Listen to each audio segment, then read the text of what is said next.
Irmãos, que a graça e a paz de nosso Senhor Jesus esteja com todos. Amém? A palavra do Senhor a nós nessa noite encontra-se na primeira epístola de Paulo aos Tessalonicenses.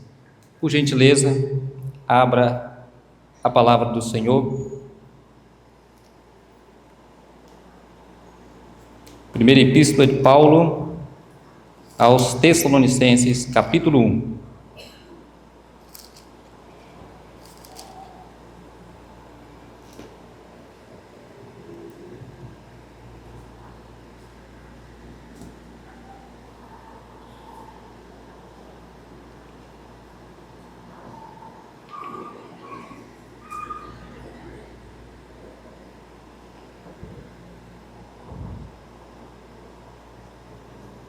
Primeira Tessalonicenses, capítulo 1,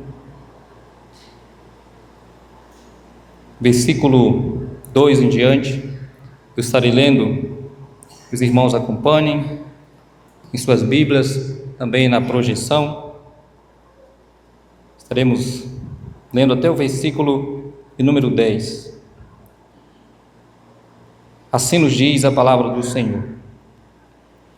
Damos sempre graças a Deus por todos vós, mencionando-vos em nossas orações e sem cessar, recordando-nos diante do nosso Deus e Pai, da operosidade da vossa fé, da abnegação do vosso amor e da firmeza da vossa esperança em nosso Senhor Jesus Cristo, reconhecendo, irmãos, amados de Deus, a vossa eleição, porque o nosso Evangelho não chegou até vós tão somente em palavra, mas sobretudo em poder do Espírito Santo e em plena convicção, assim como sabeis ter sido o nosso procedimento entre vós e por amor de vós. Com efeito, vos tornastes imitadores nossos e do Senhor, tendo recebido a palavra, posto que em meio de muita tribulação, com a alegria do Espírito Santo. De sorte que vos tornastes o modelo para todos os crentes na Macedônia e na Acaia. Porque de vós repercutiu a palavra do Senhor, não só na Macedônia e Acaia, mas também por toda parte se divulgou a vossa fé para com Deus, a tal ponto de não termos necessidade de acrescentar coisa alguma. Pois eles mesmos, no tocante a nós, proclamam que repercussão teve o nosso ingresso no vosso meio, e como deixando os ídolos vos convertestes a Deus, para servirdes o Deus vivo e verdadeiro.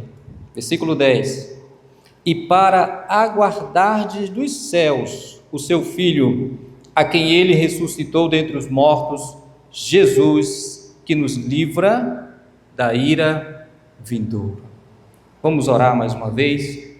Feche seus olhos, curve sua fronte. Vamos pedir iluminação do Senhor.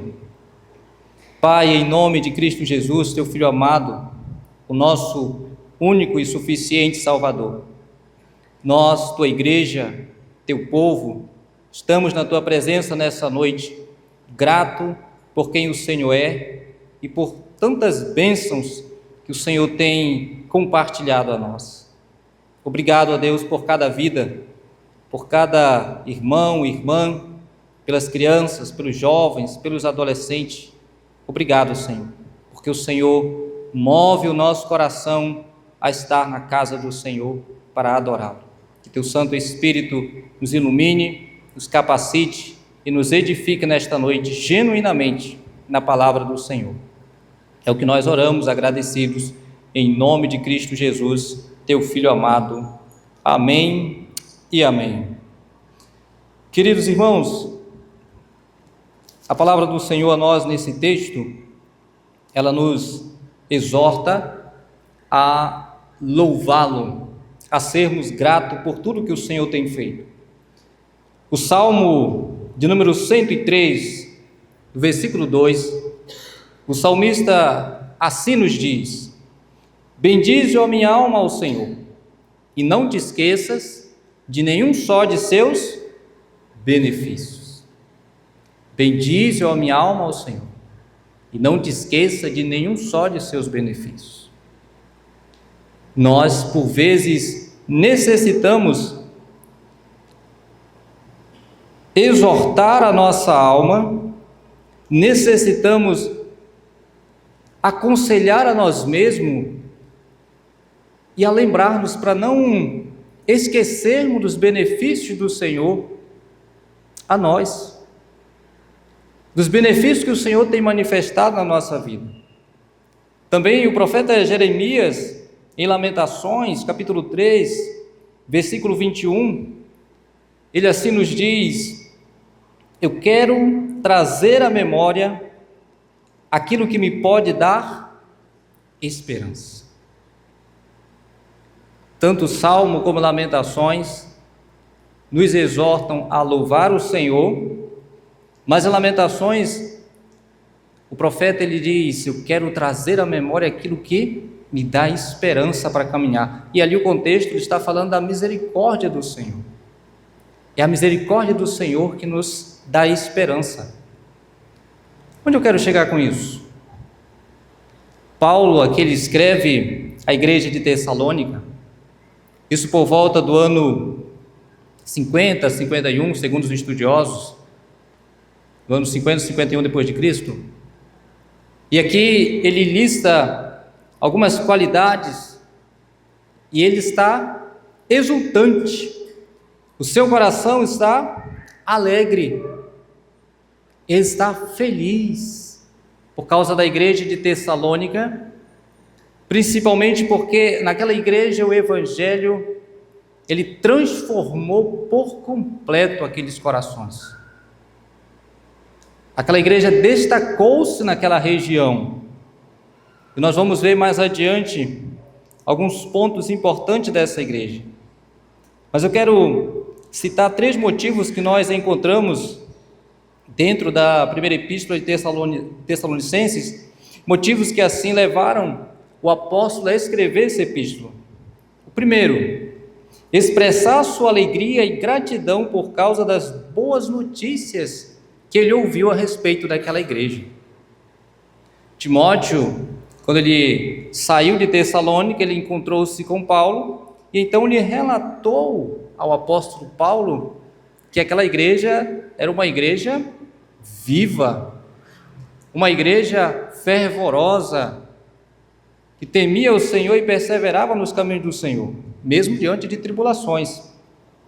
Também um segundo motivo era esclarecer melhor a questão que havia surgido com respeito àqueles que adormeceram, aqueles que haviam morrido, e também a respeito da segunda volta do Senhor.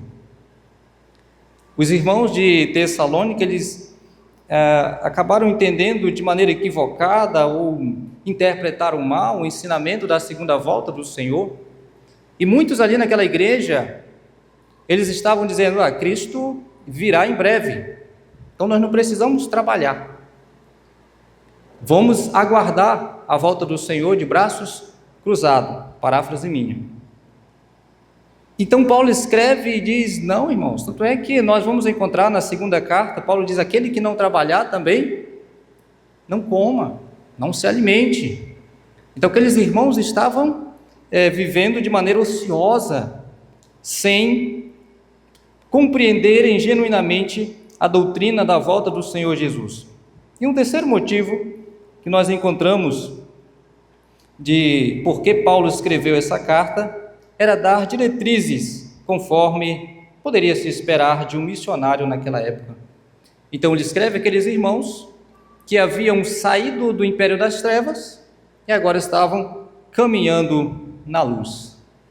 Lembrando que aquela cultura era uma cultura de idolatria, era uma cultura de imoralidade, e era uma cultura que desprezava e que, ou melhor dizendo, era ignorante quanto ao verdadeiro caminho do Senhor. Então, em síntese, amados irmãos, essa passagem ela expõe a alegria e a gratidão a Deus pelo agir transformador na vida de uma igreja, pelo agir transformador do Evangelho na vida de uma igreja. E que esta igreja, em meio à tribulação que ela estava passando, ela destacou-se por seu trabalho resultante da fé, seu esforço motivado pelo amor e sua firmeza na esperança em Cristo Jesus. Lembrando, amados irmãos, que Paulo, ele chegou nessa região na sua segunda viagem missionária.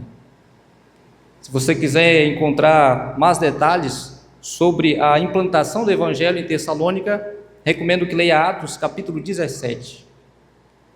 Como foi difícil o trabalho de Paulo ali, mas ali o Evangelho frutificou. Naquela igreja, genuinamente, a semente das boas novas de salvação em Cristo Jesus cresceu, e aqueles crentes tornaram-se vigorosos no combate pela fé. Por isso, amados, vamos meditar nessa noite como tema da nossa mensagem, motivos para darmos graças a Deus por uma igreja viva e operante. Nós, na caminhada cristã, não sei aqui quantos nasceram em lares cristãos, onde se pregava o genuíno evangelho, talvez muitos foram alcançados pelo evangelho já com uma certa idade, mas a verdade é que todos nós, principalmente aqui falando como igreja, nós precisamos, assim como Jeremias relatou, trazer à memória as bênçãos de Deus para nós nos alegrarmos na estrada da salvação, para nós continuarmos perseverante. Nós como igreja, nós temos problemas, nós somos seres humanos difíceis, mas nós também temos muitas bênçãos. Nós temos muitas bênçãos. Nós temos motivos para chorar de tristeza, mas também nós temos motivos para cantarmos, para exultarmos. E eu acredito que a gente muitas vezes é mais levado a olhar os problemas do que a lembrarmos das bênçãos. E quando a nossa vida está norteada pelos problemas da igreja, a nossa fé esfria. Mas vejamos alguns pontos que podemos destacar aqui nessas passagens para darmos graça. Primeiramente, um primeiro motivo para agradecer que Paulo deixa claro aí no versículo 2, é que essa igreja, do versículo 2 ao versículo 4, é que essa igreja era uma igreja centrada em Cristo, firme no Senhor Jesus. Veja como ele começa o versículo 2: damos sempre graças a Deus por todos vós, mencionando-vos em nossas orações e sem cessar, recordando-nos diante do nosso Deus e Pai da operosidade da vossa fé, da abnegação do vosso amor e da firmeza da vossa esperança em quem? Em nosso Senhor Jesus Cristo. Reconhecendo, irmãos, amados de Deus, a vossa eleição. Primeiro, Paulo diz em oração: eu menciono vocês, eu louvo a Deus por vocês, eu agradeço. Então ele cita que nessa igreja eles tinham uma fé ativa, operosidade da vossa fé, um amor abnegado, um amor sem interesse, um amor altruísta, porque eles compreenderam o evangelho da graça em Cristo Jesus. E ele diz também que nessa igreja eles tinham a esperança em Cristo Jesus. E ele conclui falando sobre que, por causa de tudo isso, ele reconhecia que eles eram genuinamente eleitos de Deus. Eles eram eleitos de Deus. O que nós compreendemos quando Paulo assim o diz? O que nós vemos é que Paulo vê neles o fruto da graça eletiva. manifestada na resposta à pregação do Evangelho e no progresso da igreja manifestada na santificação. O Evangelho nos move, nos faz sermos operantes, não simplesmente ouvintes. Esse é um segundo ponto que Paulo destaca mais adiante. Sabe, irmãos, esse versículo 2, ele destaca para nós a importância de orarmos, nas nossas orações lembrar da nossa igreja, nas nossas orações lembrar dos nossos irmãos, dar graças a Deus. Eu estava meditando sobre isso, que muitas das vezes nós, cada um de nós aqui, a nossa vida de oração pela igreja é fria. Como tem sido a sua oração pela sua igreja? Como tem sido? Quanto tempo você tem gastado, ou você tem mencionado a igreja em sua oração, o pastor, a liderança, os trabalhos? Veja como Paulo diz: eu recordo de vocês. Mas ele diz que graças é a Deus. Essa igreja era uma igreja ativa, que trabalhava, que vivia o Evangelho, mas a graça, sempre o louvor é a Deus, somente Ele, porque é Ele que nos sustenta como sua igreja. Também um segundo ponto que fica claro, que Paulo assim agradece e dá ações de graças, é porque nessa igreja eles não eram meros ouvintes do Evangelho, mas praticantes. Eles não eram apenas alguém que recebia, mas eles viviam essa mensagem. E eles anunciavam essa mensagem. Veja o que diz o versículo 5. Porque o nosso Evangelho não chegou até vós somente em palavra, mas sobretudo em poder no Espírito Santo e em plena convicção, assim como sabeis ter sido o nosso procedimento entre vós e por amor de vós. Agora olha o versículo 6. Com efeito, vos tornastes imitadores nossos e do Senhor, tendo recebido a palavra, posto que em meio de muita tribulação, com alegria do Espírito Santo, de sorte que vos tornastes o modelo para todos os crentes na Macedônia e na Acaia. Versículo 5, Paulo ele relembra aqueles irmãos dos primórdios da plantação do Evangelho naquela cidade. Então, ele destaca que o mensageiro, eles como mensageiro, eles foram confiáveis, assim também como a mensagem que eles anunciaram. Vocês sabem do nosso procedimento entre vocês. Vocês sabem como eu preguei o Evangelho diante não só da igreja, mas também diante da cidade, melhor dizendo, da sociedade de Tessalônica. E também Paulo lhe relembra de como eles receberam esse Evangelho e como que esse Evangelho foi aplicado aos seus corações pelo agir do Espírito Santo, em convicção.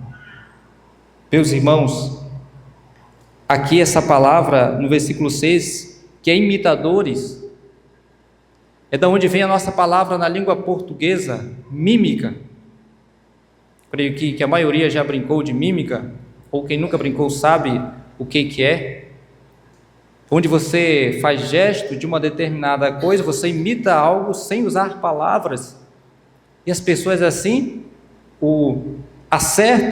tentam acertar aquilo que você está imitando.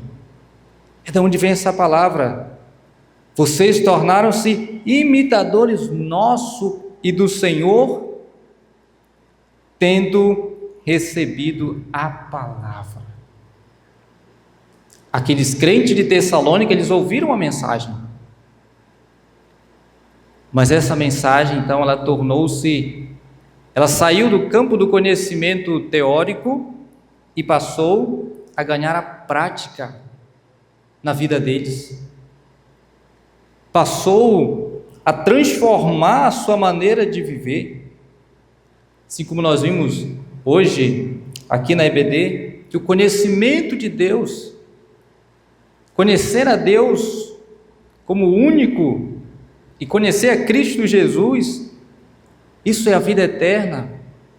Esse conhecimento é o conhecimento que transforma completamente o nosso viver. Foi exatamente isso que aconteceu nessa igreja. E isso em meio a muitas tribulações. Mas antes Paulo diz: vocês perseveraram, vocês ouviram a mensagem com a alegria do Espírito Santo. Irmãos, o Espírito Santo tem um papel importantíssimo em sustentar cada crente. Ele que nos dá vigor para continuarmos a jornada todos os dias. Essa igreja, Paulo diz: vocês perseveraram em meio à tribulação com a alegria do Espírito Santo. Receberam a palavra, vocês tornaram-se modelos tanto na região da Macedônia como na região da Acaia, mesmo em meio à tribulação. Aqui, recordando, quando Paulo chega na cidade de Tessalônica, isso está lá em Atos capítulo 7, então ele prega por 3 sábados seguidos na sinagoga. Alguns aceitam a mensagem do Evangelho, mas outros ficaram com inveja, principalmente os judeus religiosos, quando eles viram que muitos estavam aceitando a mensagem que Paulo anunciava. E é nessa cidade que ocorre aquele fato, onde então aquele povo que incitava a multidão contra os pregadores, eles invadem a casa de Jason, pegam ele e levam perante as autoridades da cidade de Tessalônica. E ali eles o acusam dizendo: esse homem tem hospedado aqueles que têm causado transtornos no mundo, referindo-se à mensagem do Evangelho, que confrontava as suas vidas. Por isso que Paulo cita aqui: foi em meio de muita tribulação que vocês receberam a palavra, mas com a alegria do Espírito Santo, e vocês tornaram-se imitadores na Macedônia e na Acaia. Então, aqueles crentes não eram apenas ouvintes. Paulo está dizendo graças a Deus por isso, porque vocês tornaram-se imitadores e modelos nosso e do Senhor Jesus Cristo, do Rei, daquele que é a nossa salvação, a nossa esperança, onde vocês estão firmados. Mas também nós encontramos um terceiro motivo de Paulo assim agradecer aqueles irmãos. Primeiro, porque eles eram uma igreja firmes em Cristo Jesus e tinham sua fé ativa. Segundo, porque eles não eram apenas imitadores, mas eles viviam a mensagem, mesmo em meio à tribulação. E o terceiro motivo que nós encontramos é porque aqueles irmãos, aquela igreja em Tessalônica, eles tinham um testemunho evangelizador.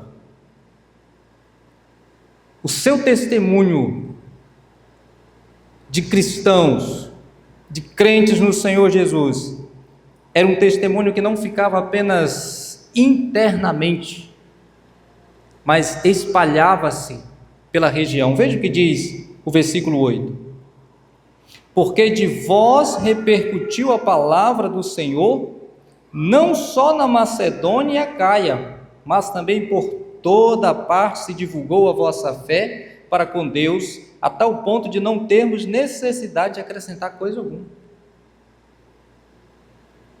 Quando você olha no mapa bíblico, para você localizar-se aqui geograficamente, você tem a região da Macedônia e a região da Acaia. Tessalônica fica bem no centro.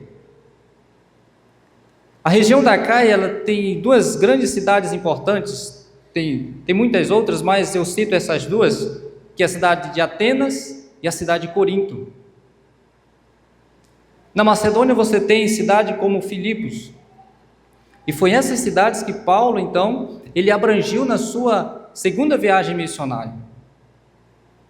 E ele diz que o testemunho daquela igreja, a fé deles, a perseverança, o trabalho, o amor por Cristo Jesus, repercutiu na região da Macedônia e Acaia.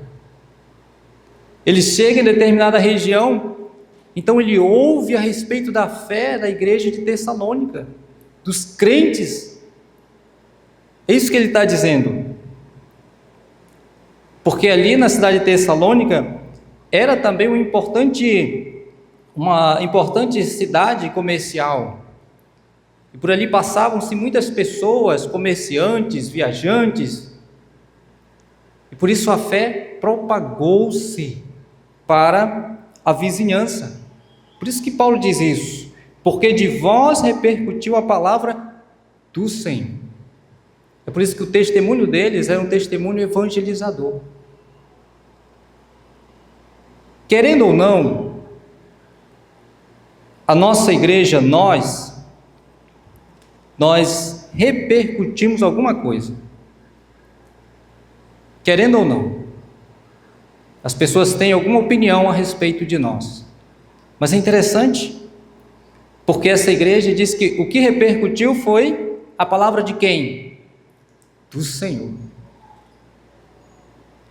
Não era a fama deles como sendo, só um povo que faz ação social,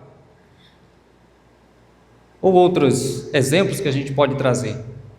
Mas o que eu quero que a gente frise é nisso. O que repercutiu daquela igreja foi a palavra do Senhor. Irmãos, existe alegria maior para o nosso coração do que nós sermos uma igreja que sejamos conhecida se as pessoas falarem de nós, mas que eles falam por causa da palavra do Senhor, que o nosso testemunho seja o ensinamento da palavra do Senhor, que sejamos conhecidos como alguém que vive e prega a palavra do Senhor. Foi esse o testemunho que repercutiu da igreja de Tessalônica. A palavra do Senhor, não só na região da Macedônia e Acaia, mas também por toda a parte. Se divulgou a vossa fé para com Deus. E aí Paulo diz a tal ponto de não termos necessidade de acrescentar coisa alguma. Não temos necessidade de acrescentar coisa alguma. Esse deve ser a nossa oração e deve ser a nossa busca constantemente. Senhor, que sejamos uma igreja que testemunhe, que a palavra do Senhor seja propagada por cada um de nós, que as pessoas nos conheçam como uma igreja fiel à palavra, uma igreja que zele pelo nome do Senhor. Mas nós também encontramos um quarto motivo de Paulo para dar ações de graça. Você, ao ler o versículo 9 e o versículo 10, percebe que essa igreja tinha crentes genuinamente transformados, conversos, e crentes que a nós proclamam que repercussão teve o nosso ingresso no vosso meio, e como deixando os ídolos vos convertertes a Deus para servirdes o Deus vivo e verdadeiro. Eles mesmos quem? Referindo-se às pessoas da redondeza. E ele diz: eles proclamam que repercussão teve o nosso ingresso. E como houve uma conversão genuína, vocês abandonaram a vida de idolatria e agora vocês seguem a Cristo. Vocês têm a esperança firmada em Cristo e perseveram unicamente em Cristo. Lembrando que Tessalônica ficava próximo de Atenas. Atenas fica o Monte Olimpo, segundo a mitologia. No alto desse monte os deuses se reuniam, Zeus, Afrodite e todos os outros deuses do panteão grego. Então esse povo, nas ruas, eles tinham várias imagens, essa era a cultura, deuses para todos os gostos. Mas Paulo aqui menciona que o evangelho chegou de tal forma naquela cidade e naquela igreja que eles se converteram dos ídolos, se converteram daquilo que era vão, daquilo que era engano, e ele diz: para o Deus vivo e verdadeiro.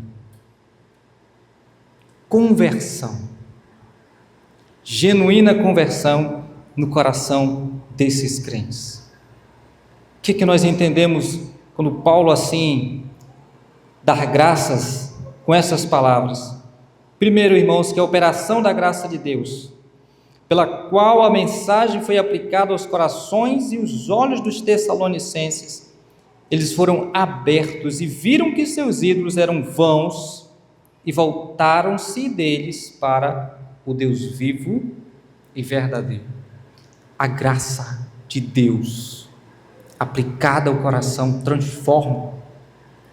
Esse é o conhecimento de Deus. Também nós entendemos que os cristãos de Tessalônica haviam experimentado uma transformação verdadeira e íntima, e essa transformação se manifestava externamente. Essa é a obra do Evangelho, de dentro para fora. Eles receberam, tiveram seus corações transformados e estavam agora se movendo em direção oposta, ou seja, para longe dos ídolos, mas voltando-se para o Deus vivo e verdadeiro. Essa é a operação do Evangelho no coração do ser humano pecador, a conversão. E essa deve ser a nossa oração, porque hoje talvez os nossos ídolos não sejam uma estátua de Zeus, de Afrodite, mas nós sabemos que há muitos ídolos. Há muitos ídolos. E como disse um certo teólogo, o coração humano é uma fábrica de ídolos. Tudo aquilo que quer assumir a primazia, a prioridade na nossa vida. Eu acredito que o maior ídolo é o nosso próprio eu, porque essa palavrinha, ela sempre nos acompanha, né? Eu quero, eu gosto, eu não vou, eu não gosto. Mas o Evangelho, ele nos converte dos ídolos para o Deus vivo, e ele nos sustenta nessa fé. E no versículo 10, então Paulo encerra esse assunto de ações de graça, afirmando que aqueles crentes, eles tinham anseio pela volta do Senhor Jesus. E ele diz que tudo isso eles fizeram, converteram-se, tinham uma fé operante para aguardar dos céus o seu Filho, a quem ele ressuscitou dentre os mortos, Jesus, que nos livra da ira vindoura. Olha só, aguardardes. O que quer dizer esse verbo aguardar? Será que é unicamente nós afirmarmos: eu creio em Jesus, eu creio que Ele voltará? Era simplesmente isso que os crentes de Tessalônica faziam? Não. Aqueles que compreenderam genuinamente a doutrina, eles aguardavam a volta do Senhor em santificação. Eles aguardavam a volta do Senhor trabalhando na obra do Senhor. É por isso que o termo está aí, operosidade da vossa fé. Uma fé operante. É por isso que o verbo guardar não significa esperar feliz, com paciência e confiança. Então nós compreendemos que guardar é muito mais que só dizer creio em Jesus como meu Salvador e que subiu aos céus, de onde virá julgar vivos e mortos. Guardar é esperar com paciência, é esperar a sua volta, feliz, sabendo que Ele é o nosso Cristo ressurreto. E aqui, meus irmãos, alguns estudiosos sobre essa passagem, eles concluem de maneira edificante ao afirmarem que a promessa da vinda de Cristo não produz medo no coração dos que creem, porque é este Jesus que nos livra da ira vindoura. Jesus, o nosso Salvador, é sempre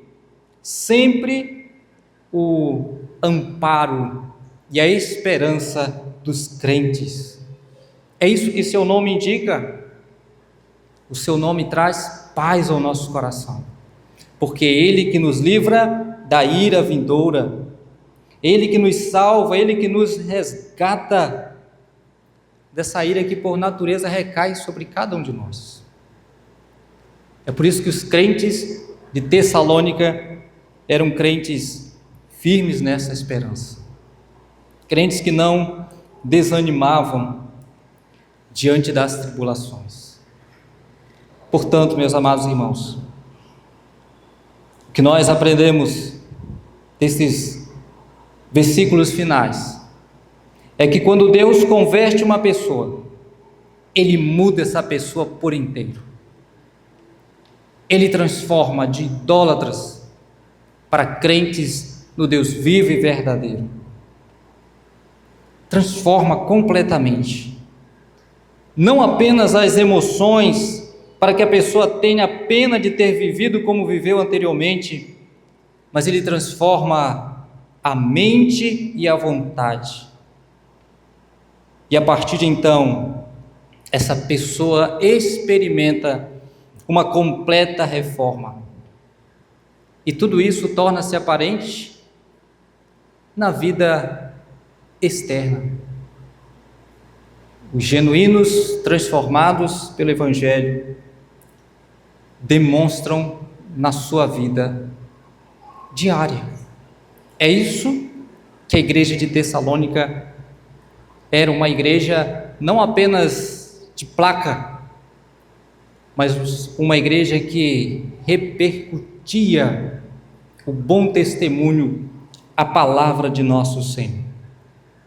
Já caminhando para a conclusão, nós vimos nessa noite alguns motivos citados pelo apóstolo Paulo, no qual ele deu ações de graças a Deus e Pai na igreja de Tessalônica.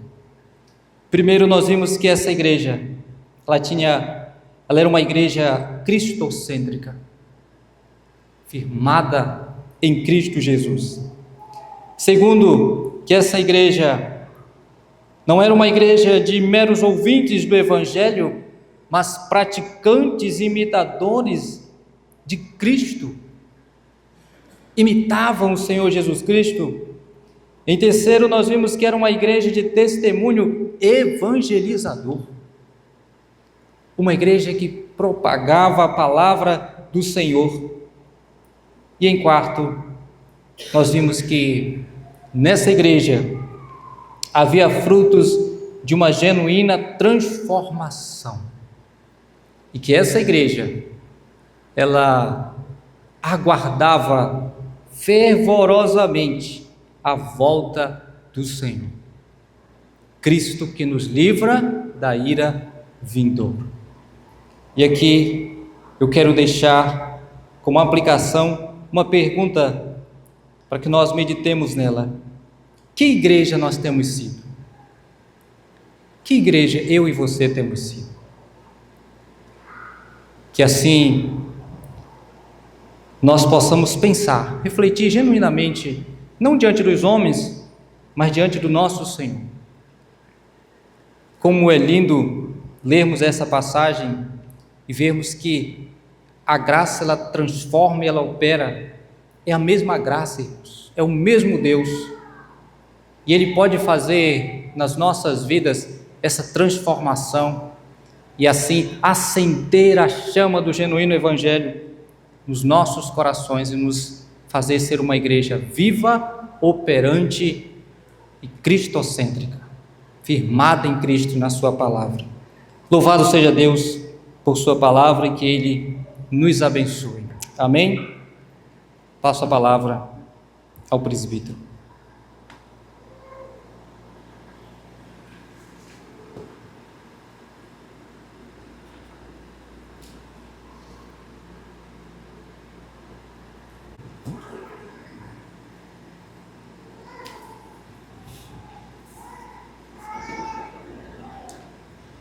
Irmãos, caminhando para o término do culto, nós queremos mais uma vez agradecer as pessoas que nos visitam, que convidamos cordialmente que voltem outras vezes para juntos louvarmos ao Senhor. E ao final do culto, vou pedir aos irmãos que estão próximos dos nossos visitantes que os cumprimentem, dando-lhes as boas-vindas e desejando uma semana de bênçãos na graça do Senhor. Louvamos a Deus pelo recado de Deus através do seminarista, falando que igreja nós somos, né? Então é motivo de nós analisarmos e vermos onde nós estamos, em que ranking nós estamos colocados como filhos de Deus, como obreiros da obra do Senhor e como aqueles que levam o nome, né, de servo do Senhor, para que nós entendamos aquilo que nós estamos, o que nós estamos fazendo como filhos de Deus realmente. E Deus nos abençoe e abençoe grandemente ao nosso irmão. Nós temos alguns avisos. O pastor Caio está em São Paulo fazendo o curso de mestrado, que deve chegar lá pelo meio da semana, então por isso ele não está presente hoje. E também nós temos, só recordando, nós temos reunião de oração às terças-feiras e estudo bíblico às quintas-feiras. Então que os irmãos estejam contribuindo com o trabalho também durante a semana, para que nós tenhamos reuniões agradáveis e abençoadas e com bastante participação. Também que nós, durante a semana, nos lembremos de interceder pelos nossos irmãos enfermos e também pelos enlutados. Nós, a todos, ficaram sabendo do acidente ocorrido lá em Porto Velho. Nós lembramos nossos irmãos nas orações, para que Deus possa estar consolando, abençoando. Louvor ao Senhor, ó Pai, que o Senhor possa nos abençoar durante essa semana, Deus, e cada um de nós possamos ter a Tua direção, a Tua graça, a Tua proteção, ó Deus. Abençoe os irmãos que, nos seus dia a dia, ó Deus, aqueles que trabalham, aqueles que lideram setores, ó Pai, aqueles que estão nas demais situações de trabalho, ó Pai, você possa abençoá-los grandemente, que eles tenham a graça, a proteção do Teu Espírito, Deus de amor. E abençoe aqueles que estão com alguma necessidade, ó Pai de amor, física, que o Senhor possa abençoar, ó Pai de amor, espiritual, que o Senhor possa conceder a graça, Deus Santo, e a todos nós, ó Pai de amor, que tenhamos uma semana abençoada e protegida por Ti, ó Deus de amor. Em nome de Jesus nós te oramos. Amém, Senhor Deus. A igreja está em liberdade.